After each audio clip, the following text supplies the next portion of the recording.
네, 국회 정치개혁특별위원회 활동 종료를 이틀 앞두고 자유한국당의 거센 반발 속에 여야 4당이 선거법 개정안을 통과시켰습니다. 조국 법무부 장관 후보자 인사청문회에 출석할 증인 범위를 놓고도 여야 간 줄다리기가 이어지고 있습니다. 국회 연결해서 자세한 상황 알아보겠습니다. 최민기 기자.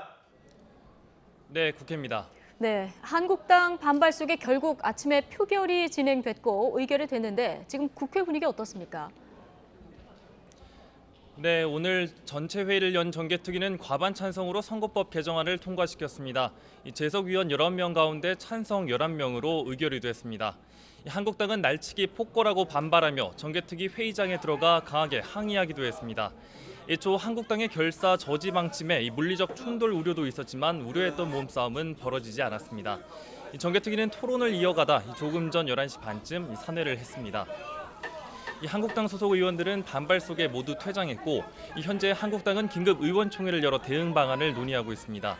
우여곡절 끝에 선거법 개정안이 오늘 정개특위를 통과하면서 법사위에서 최대 90일간 심사를 거쳐 본회의로 옮겨지게 됐습니다. 곧 정기국회가 시작하지만 이로 인한 전국 후유증은 상당할 것으로 보입니다. 오늘 통과된 정안에는 국회 의원 정수를 현행대로 300명을 유지하되 지역구 국회의원 225명과 비례대표 75명으로 구성하고 준연동형 비례대표제를 도입하는 내용이 담겼습니다. 조국 후보자와 관련한 증인 채택 문제도 계속 난항을 겪고 있다고요? 네, 그렇습니다. 이 조국 후보자 인사청문회 증인 채택을 놓고도 여야의 힘겨루기가 계속되고 있습니다.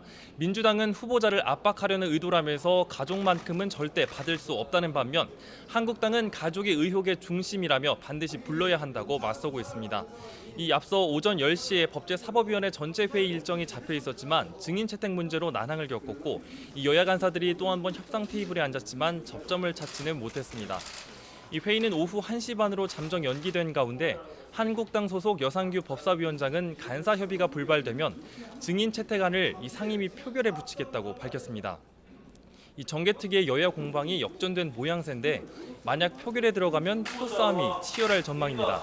이 법사위 구성은 민주당 8명, 한국당도 위원장 포함 7명, 이 비교섭단체 박지원 의원이 불참할 예정인 가운데 이 사실상 바른미래당 오신환, 최이배 의원에게 이 표결의 향방이 달려있는 상황입니다. 민주당은 안건조정위원회 회부도 검토하고 있어서 정개특위 문제와 함께 증인 채택 문제로 전국이 진통을 겪을 것으로 보입니다.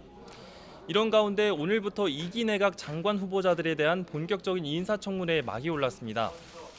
이 조금 전 오전 10시부터 김현수 농림축산식품부 장관 후보자와 은성수 금융위원장 후보자의 인사청문회가 시작이 됐습니다. 이번 개각의 최대 관심사가 조국 법무부 장관 후보자에 쏠리면서 이 두 후보자에 대한 인사검증은 비교적 무난하게 진행될 것이란 전망이 나왔었는데요.